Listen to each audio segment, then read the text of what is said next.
Hello, you might have seen my posts on Twitter showing these cool 3D looking motion graphics text presets I made inside default Premiere Pro. Granted, this will not work if you're on a version below 25.5, which just came out and had the new Film Impact update, because Adobe acquired this plugin called Film Impact, made it GPU accelerated, optimized it to be super fast, made it default in Premiere Pro. Now, first thing, we got to make a gradient. So let's get a Chrome text. We're going to find something that we can reference. Ooh, this one's kind of fancy. Let's just pop this here, bang, and we're just going to keep it pulled up here in our source so we can use it as a reference image as we do this. Now, oof, crack my neck. First thing we're going to do is try and create this gradient. If you didn't know, it took me years. I was making a full-time living on Premiere Pro before I learned that you can click this fill and make this a gradient. Crazy, I know. Now, at the top, we got a bit of a blue, so let's do a bit of a blue, maybe more towards a purple hue. In the middle-ish area, it goes to a white, so if we click this, we can add a stop. It's going to add white. At the bottom, it goes almost black there, like right where these meet. So let's make this, you know, very darkish purple. Maybe not quite black, but, you know, actually, yeah, something like that. Then it goes to darkish pink, and then gets a little brightish again. So let's try and match that. Get a little more saturation in there. And goes a little bright, which we have, but let's make this more of a saturated red. Yes. Now, the key to making a gradient look chromy and reflective. Let me turn off this grid so we can see. And let's get up right nice and close to both of these. It's harsh. We don't want it to be soft like this. It looks cheap. So we're going to just make them touch like lovers. And look at that. Look at that. That looks pretty, I'd say. That looks nice. And now just right here, you have a pretty solid gradient, but here's the cool part that we're going to do. We're going to go ahead and add a stroke. Bang. Let's make that puppy nice and thick. And you can see here in the one we just did, if I put it here, the stroke changes color right here. That is what we're about to do. I'm going to show you how to do that. Now we're going to make the first stroke color we want, and we're going to make it darker. So let's do like a nice deep red. I feel like maybe, yeah, right there will look really nice. Good. Now we're going to duplicate the text here. Not the text like this is technically a graphic. Inside a graphic can be multiple shapes, images, text, which is what we have here. So we could have, you know, different layers of text in one graphic. We're going to go in the graphic and duplicate this text. So Control-C, Control-V. And we can leave the fill on because it's the exact same. We're not changing the gradient, but we are going to change the stroke to be brighter. You're going to see the reason why here. If we go here to in our effects controls right here, we can see. We can click on the text and mask it, which is what we're going to do here. So we're going to mask it like right where that gradient line is, bang. And just create a mask. And in case we want to type again and make it longer, we're going to stretch that out. Now if we go here, we can see we have that nice variation in the stroke that we wanted. Now you can make it soft like this, which also looks pretty good.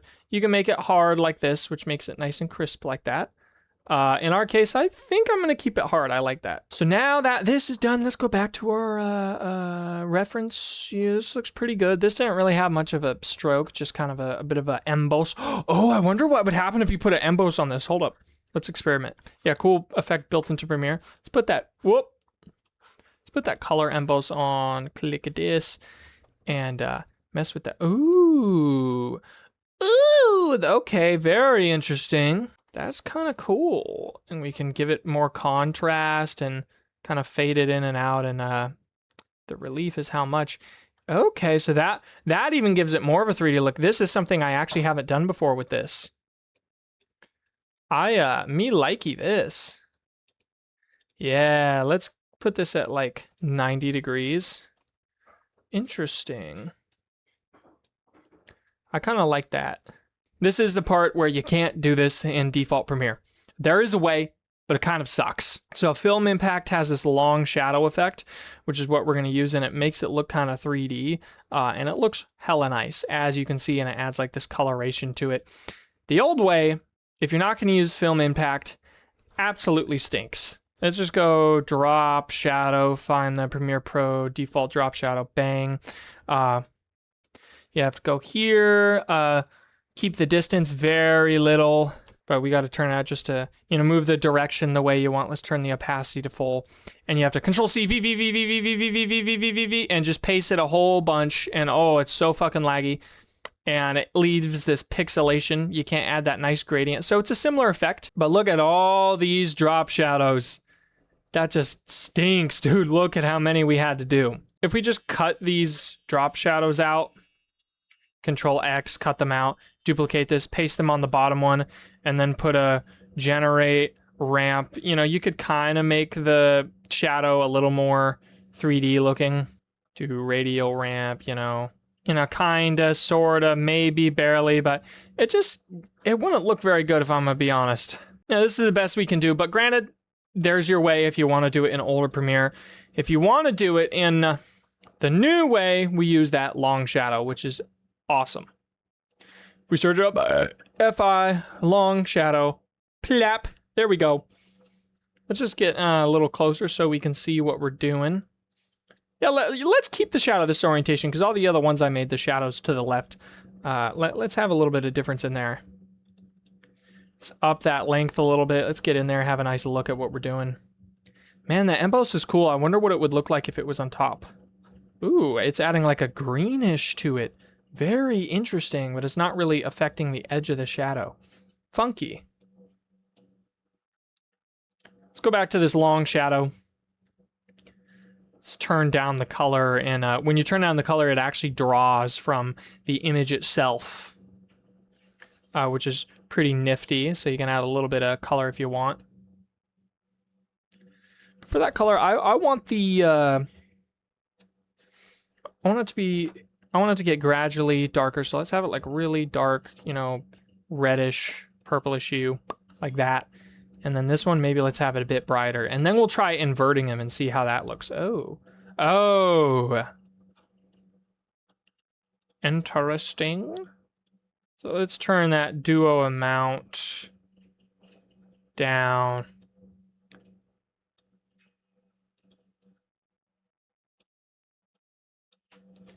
Peculiar. Oh, look, the emboss does work. It adds a little bit of a touch to that shadow. Dude, that looks nice. I like this emboss. That's a new thing I just figured out.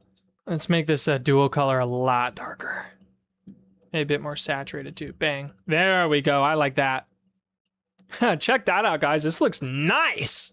Like right here is a really nice motion graphic. But let's go beyond that. You could use the default VR glow in Premiere Pro if you're on an old one, but it looks decent. This is probably one of the only reasonable default VR effects. So let's do that. Turn up that glow saturation. You know, that looks kind of nice. Here's before, after. You can also make a tint. So say if we want to have more of like a gold orangey look, which tends to look pretty good. Bang, look at that. That's nice. Before, after, I think we should keep the glow, boys.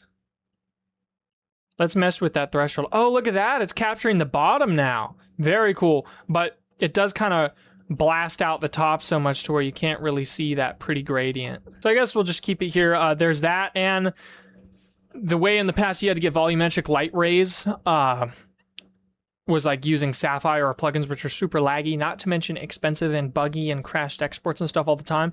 And here, there is now a light ray, volumetric light ray, and they're GPU accelerated, and they run super smooth and fast. So check this out. This is pretty nice. And this one, we can colorize it and give it some vibrance and saturation. For this one, I did like this look, this more minimal look, just a little better. I wonder what happens if we put the emboss on top of this. Bang. Let's Control Z. Interesting. So it just kind of changes the saturation of the glow, gives it that red, which I honestly like. This is a very cool graphic. Honestly, I like this one more than this one and this one that we did. And that's how you make a 3D chrome looking thing. So y'all are welcome. One thing you gotta remember when you do this, if you want to change the text, you do need to select both of them in order to manipulate them. If you scale and move them around, the gradient will change due to the masking and everything. So it is best to move everything from the motion, which moves the entire graphic itself rather than the contents within it. Otherwise, the color is going to get funky. Same if you change the font size, it's going to kind of whack up the gradient. Say we change the text in here. We can't copy it and paste it into here because it's going to copy the stroke colors and all that too, which we don't want. So we want to type it out. And there, we still have our look.